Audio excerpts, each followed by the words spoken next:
Gluten and Putin, they know about both of them. All right, we have one more. Do you maintain a gluten-free diet? I do.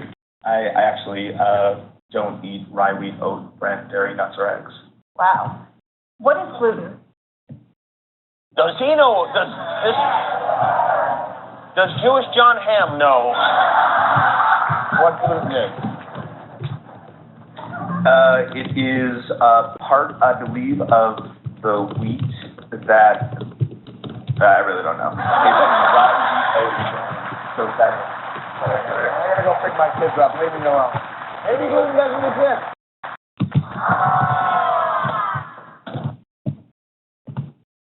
Okay, everybody, so that is a fun video.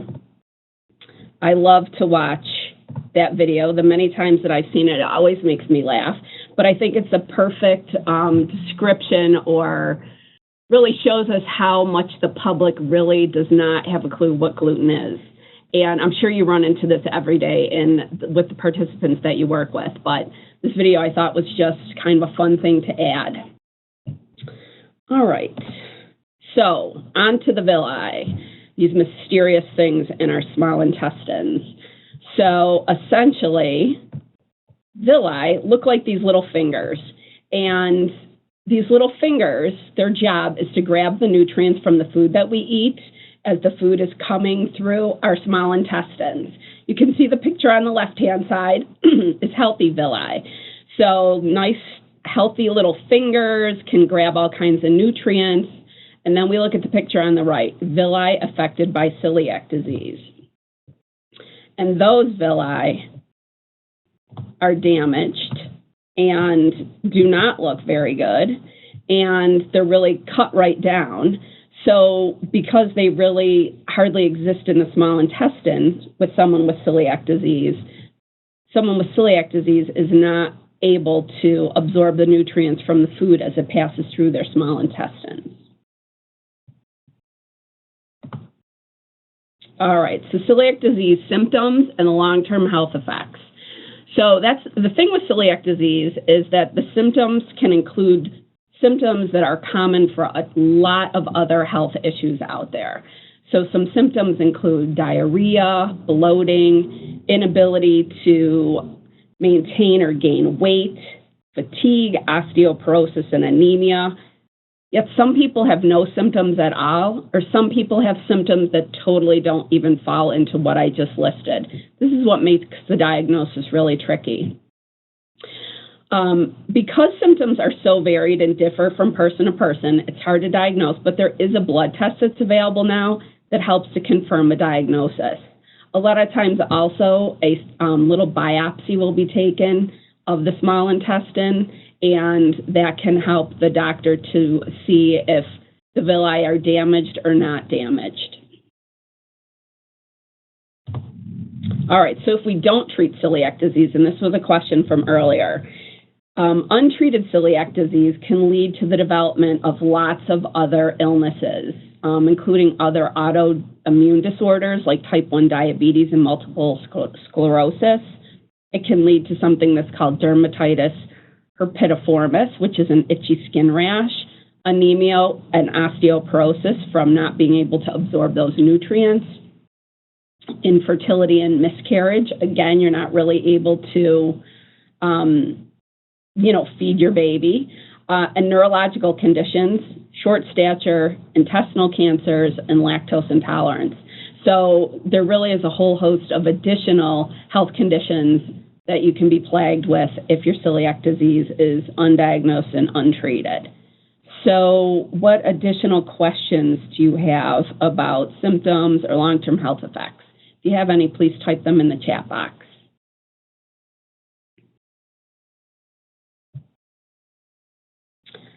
And someone asked, is celiac disease a new disease? And I would say no. I would say that we're just getting much better at diagnosing the disease. And another question, where does celiac disease come from? Do people get the disease after time of eating gluten? No, not necessarily. People can be born with celiac disease. You can just be genetically predisposed to getting celiac disease also. Wanda asks, does this disease affect children as well as adults? And that answer is yes. And Anne-Marie asks, can celiac disease mask another autoimmune disease? And although I'm not 100% certain, I would take an educated guess and say yes.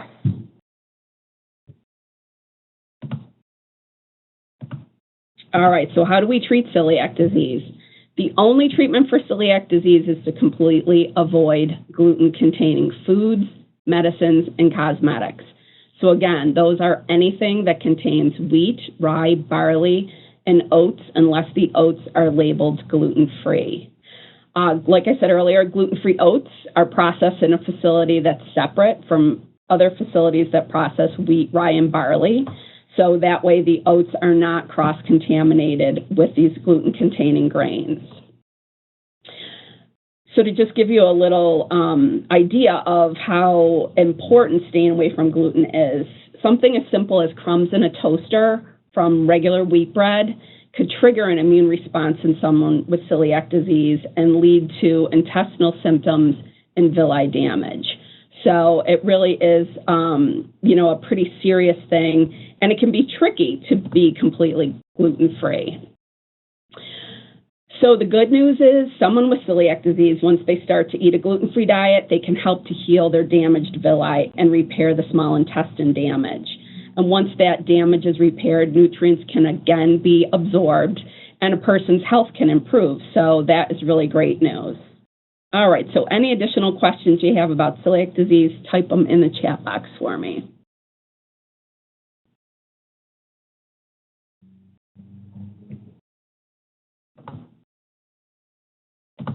All right, so gluten sensitivity.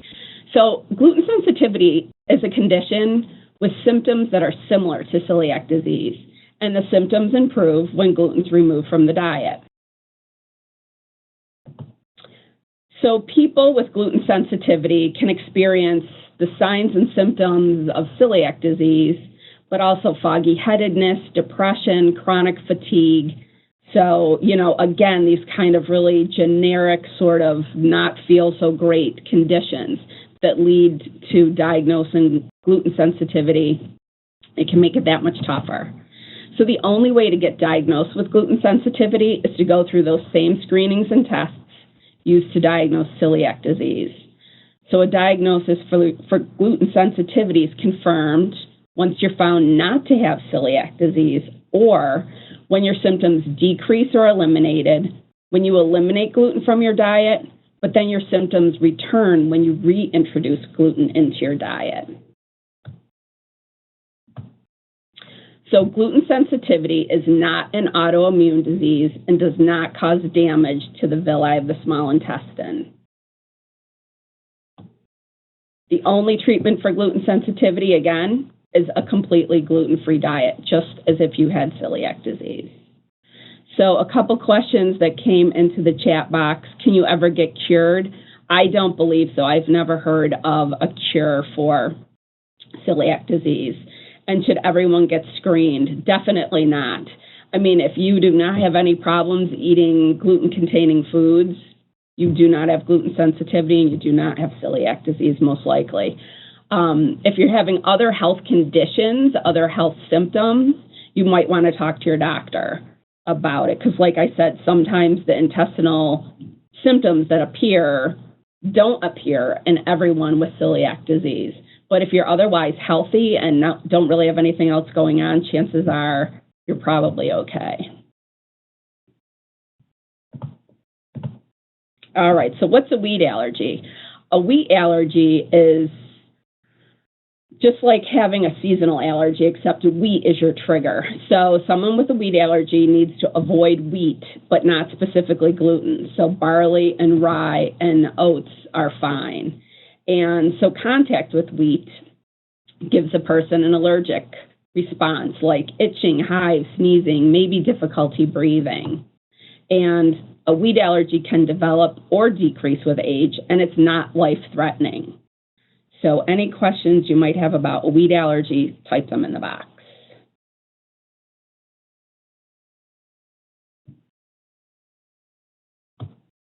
Okay, so our first little interactive activity here. I'm going to put up one question at a time, one statement at a time, I should say. I want you to decide if the statement applies to celiac disease, gluten sensitivity, or a wheat allergy. The statement may have more than one answer, so include all the health conditions that you believe pertain to the particular statement. And you can just put all of the questions, send your answers to everyone is fine. All right, so our first one, this condition is life-threatening. So do you think that's celiac disease, gluten sensitivity, or a wheat allergy, or more than one of those? Give you a couple seconds.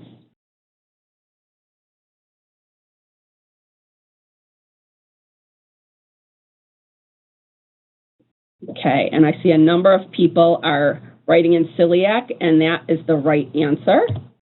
This condition has symptoms similar to other allergies like sneezing and hives. So which of the three, or is it a combination of more than one of those, do you think this condition is? Okay, we have a number of people writing in it's a wheat allergy, and that's absolutely right. So this condition improves when gluten is removed from the diet.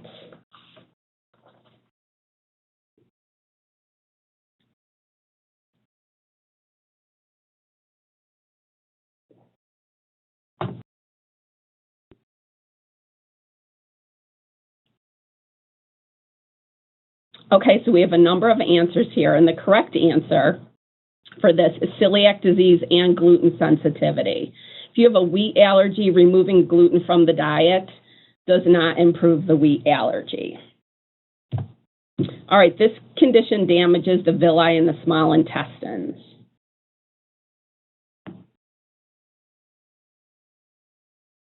Okay, and we got celiac disease, perfect. Last one, this condition can be genetic.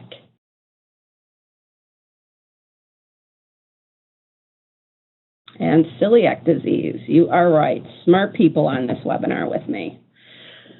Okay, so a gluten-free diet overview. So obviously a gluten-free diet completely avoids gluten. Sometimes people don't really understand that. I'm not sure why when we say gluten-free, but it means absolutely no gluten. So gluten is a protein that we find in the wheat, rye, barley, and it's got a functional purpose in foods. It's really the thing that helps to give bread and muffins and cakes their structure. So we stimulate gluten when we knead bread dough or we beat up cake dough with our mixer. So that really helps the gluten to form. There are many foods that naturally do not contain gluten and can easily be included as part of a healthy gluten-free diet. But I think so many times people focus on what they can't have versus what they can have.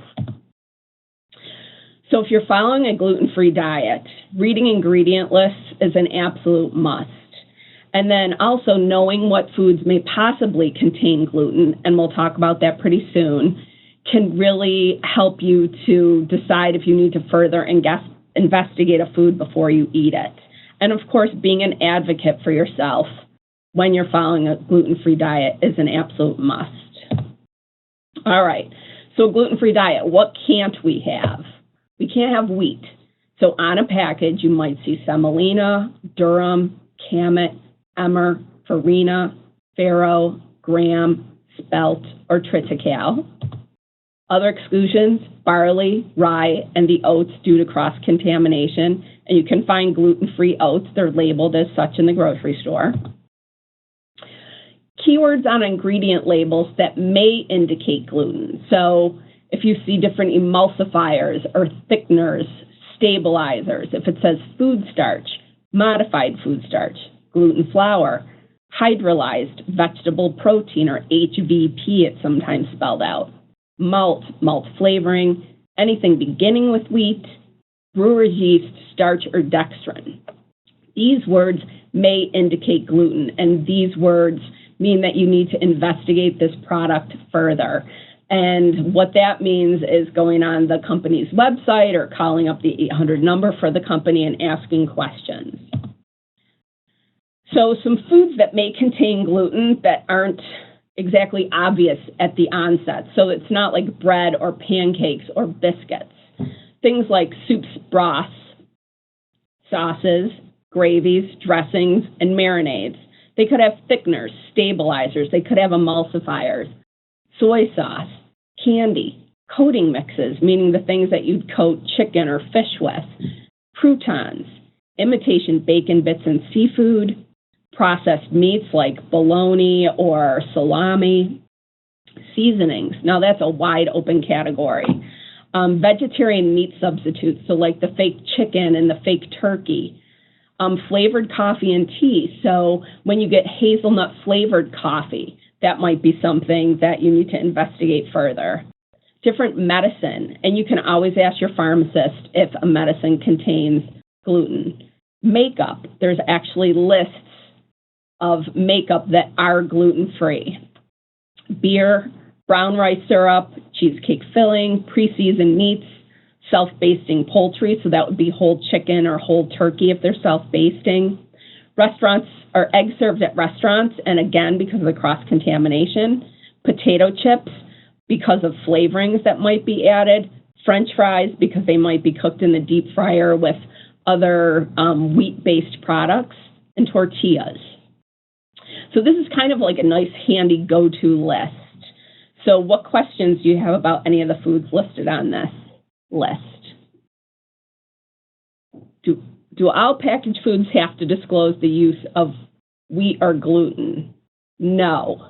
And we'll talk about that in a little bit. And even topical gluten in makeup could aggravate celiac. Yes, that is true.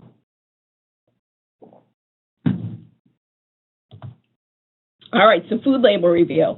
I emailed out handouts ahead of time, and there's a little picture on the right-hand side of the handout that I'd like you to review, the one with the picture of the Tostitos at the top. So using that list on the previous slide, slide 15, decide if the 5 foods that are listed on your handout, if it's a gluten-free food, if the food contains gluten, or if the food has questionable ingredients, so you can't determine for sure if it's gluten-free or not. So it'd be one of those foods that maybe you need to hop on the website or call the manufacturer.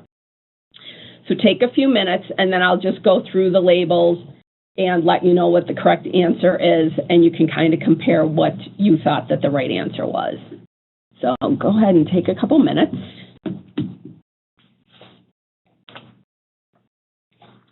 Why are gluten-free products so high in calories? Good question, and a lot of the baked goods, it's because of the different mixtures of the grains and other ingredients that they need to put into that baked good to give it the texture that we're looking for in a baked good. And that mixture of all those different grains and other ingredients really increase those calorie levels.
Okay, everybody's had a couple minutes to look through the ingredient list, so I thought I'd just go through these quickly.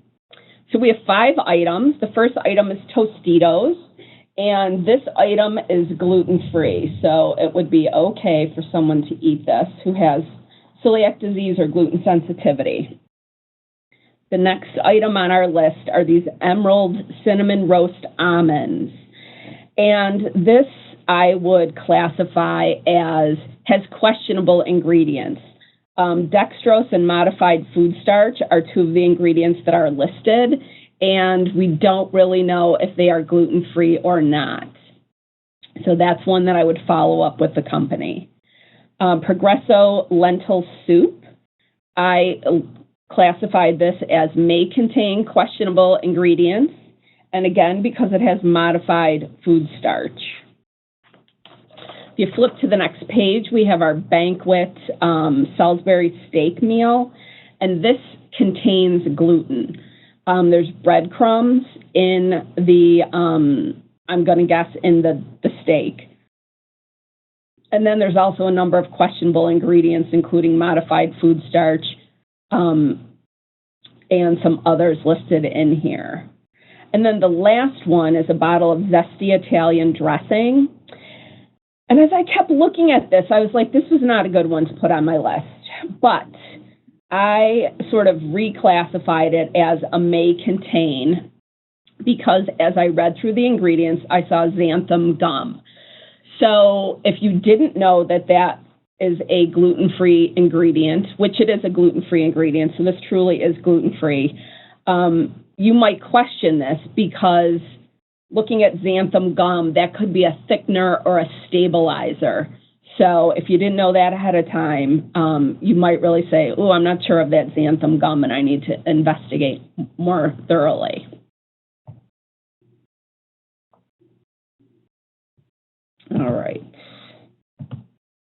All right, so what can you eat on a gluten-free diet? Lots of things.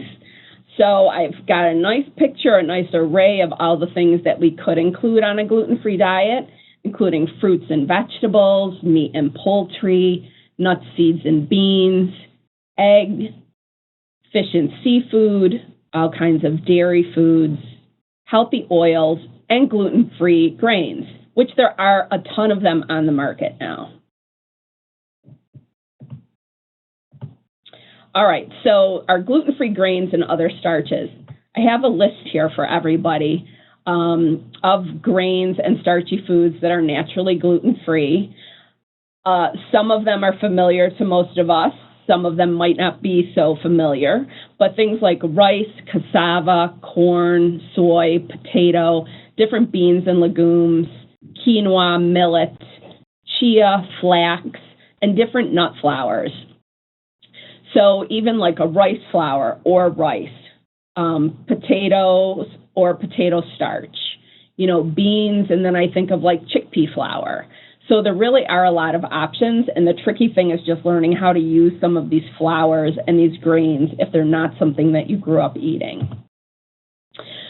So we recommend to people with celiac disease and gluten sensitivity that they buy these gluten-free grains and gluten-free flours in already packaged rather than from bulk bins, because bulk bins could lead to cross-contamination from gluten-containing grains. So what questions do you have about gluten-free diets? Anything I can answer, type it in the chat box.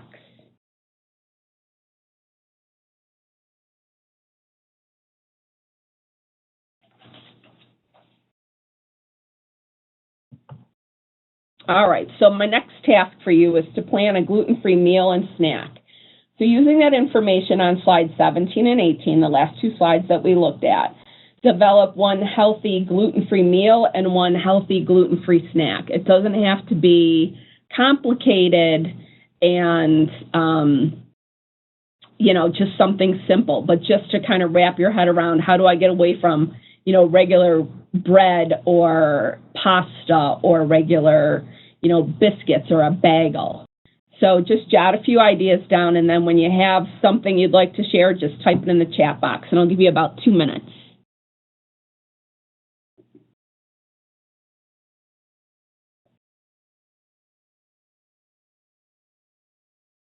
We have a question, is brown rice okay? Yes, it is. Are cassava and yuca the same thing? You know what, Tebby? I am not exactly sure. I thought they were two different foods, but I would be happy to have one of my coworkers correct me on that.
some great menu ideas showing up. I know we have a lot of people who love food and love to cook, so I figured this wouldn't be too tough for everyone.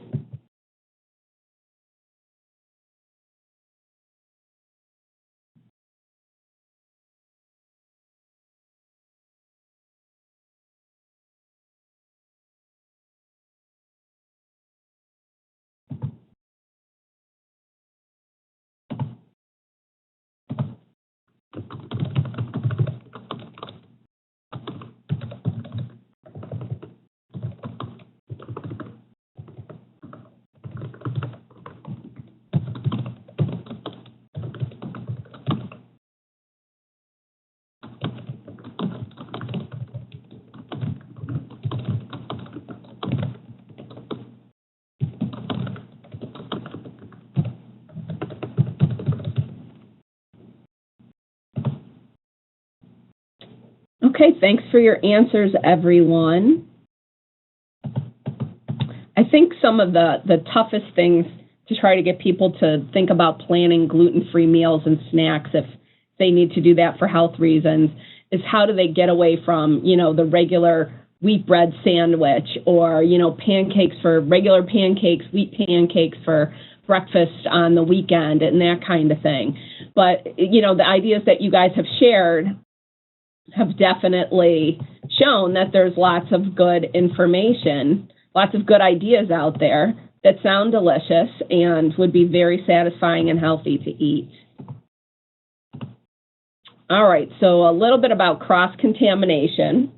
So it's a major issue, like I had hinted at earlier, for people who are following a gluten-free diet. And some places where cross-contamination occur.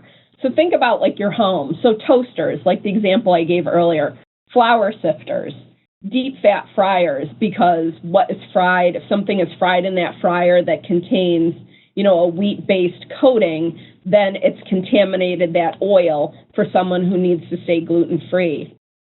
Shared food containers that were not properly washed, and this could be a problem at home, or this could be a problem in a restaurant who is trying to serve gluten-free options as well as gluten-containing options.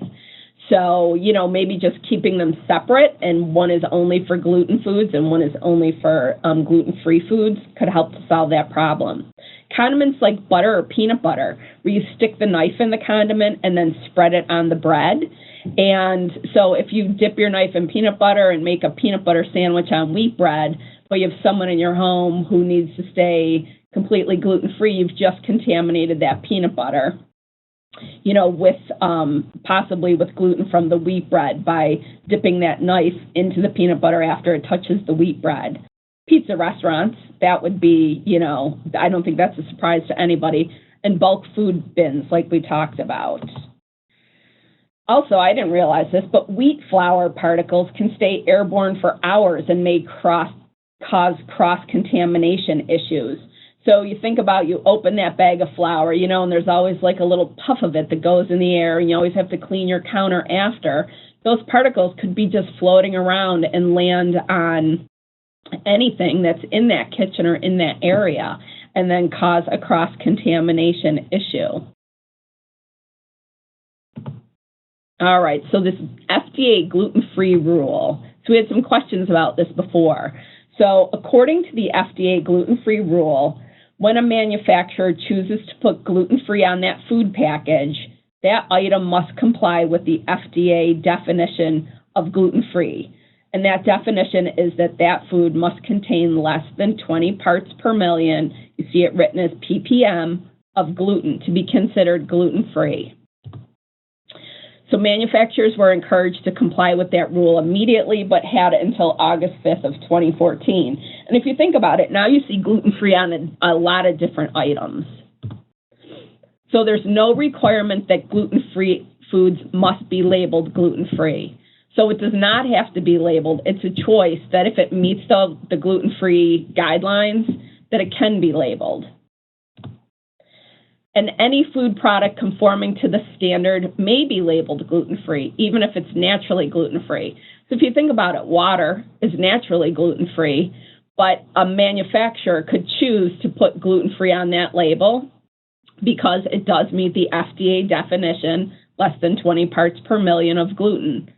So if you do see gluten-free on a label, it needs to meet that gluten-free definition of the FDA. So you can trust that if gluten-free is on the label, that it is safe for someone with celiac disease or gluten sensitivity to eat that food.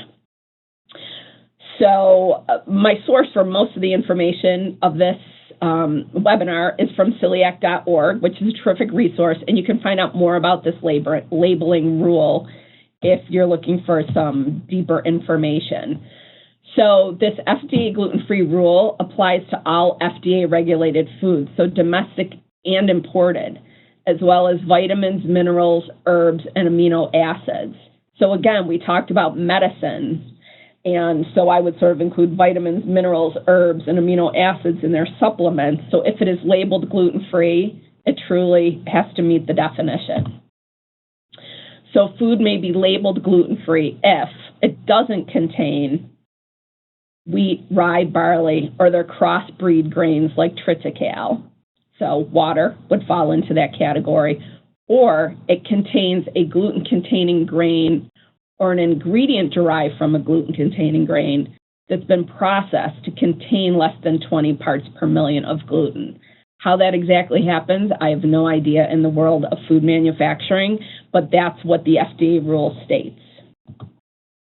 And 20 parts per million was determined to be a safe level of gluten based on current research and current testing methods. So, you know, there's nothing saying that that won't change in the future, but with today's research, that is what the acceptable amount of gluten, 20 parts per million, is deemed acceptable and safe for celiac patients.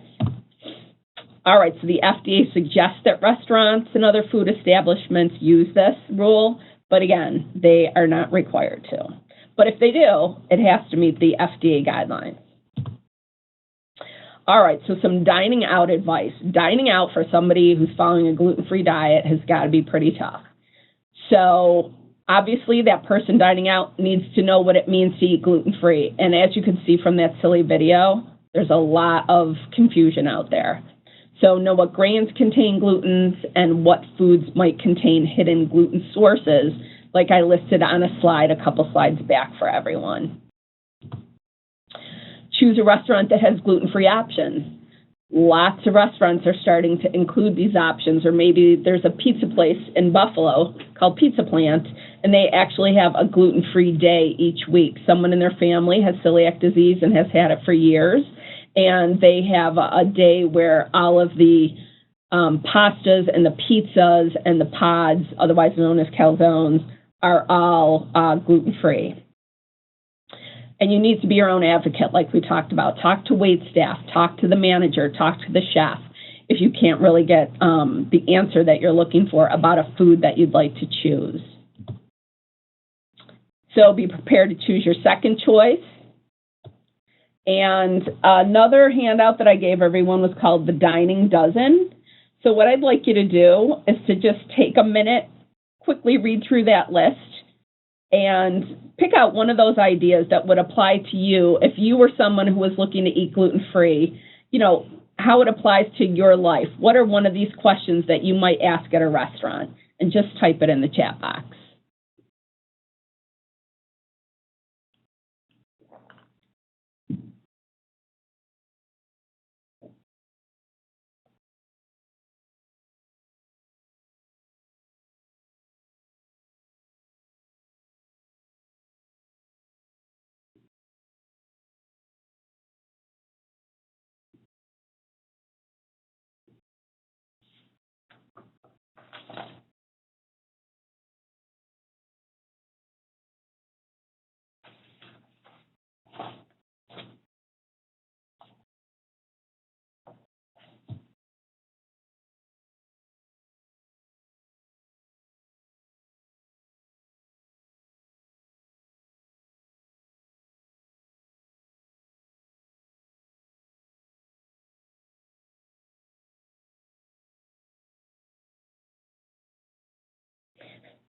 Thank you, Pat. Will the ice cream come with a cookie? You know, it's a good question. If you ask for a scoop of ice cream at a restaurant, You don't know if it's coming alone or if it's going to be garnished in some way.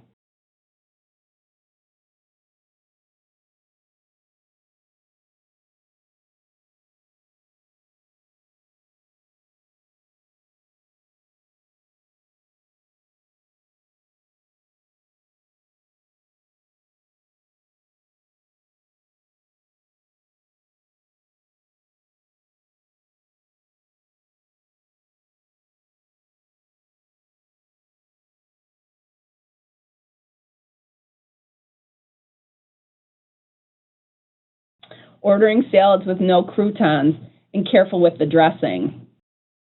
Definitely, again, you don't know what's coming on the salad, and you don't know, do they make their own dressings at the restaurant? Are they serving a certain bottled or a certain brand of dressing with the salad? You know, maybe the safe thing there is to go with oil and vinegar. Does cream cheese sometimes have gluten-containing stabilizers? And that is a good question, too. Okay, so there's a lot to think about when you're eating out. So the last thing that I'd like to address is to have you guys find a restaurant meal. So everybody has a copy of the Denny's menu. It's one of the handouts for this. So if you could take a few minutes and flip through here and thinking about what we learned about how to eat gluten-free today,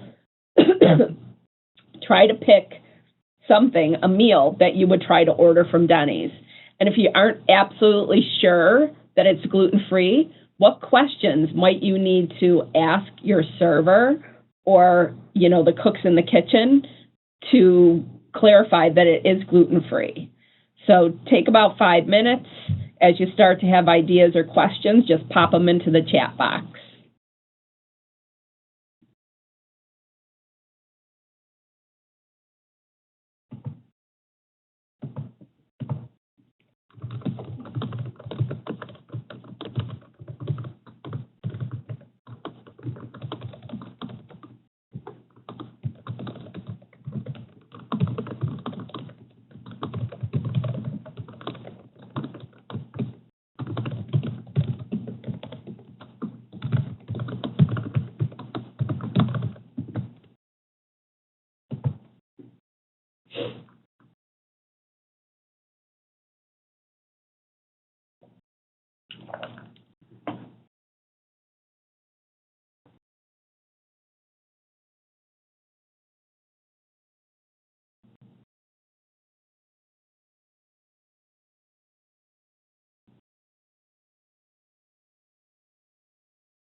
Okay, we have a couple ideas starting to pop up.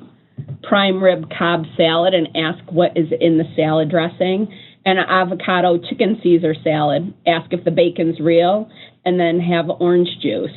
And Terry earlier had said that she'd just bring her own salad dressing to a restaurant, knowing, you know, that it was gluten-free already, which is a great idea too.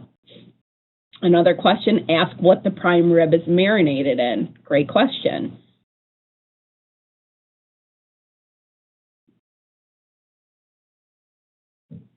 You could always ask for a salad with no croutons on it as well. And make sure that that salad was freshly made and not something they just picked the croutons off of.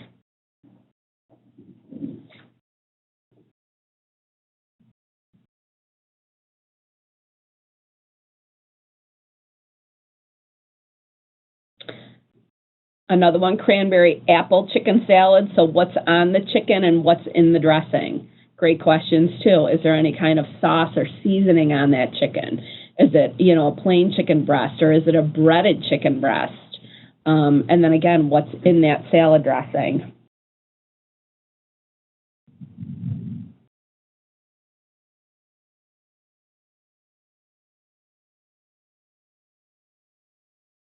A burger, no bun, no fries, salad with no crouton or dressing, and no ketchup. Anne-Marie, that does not sound like a very fun meal.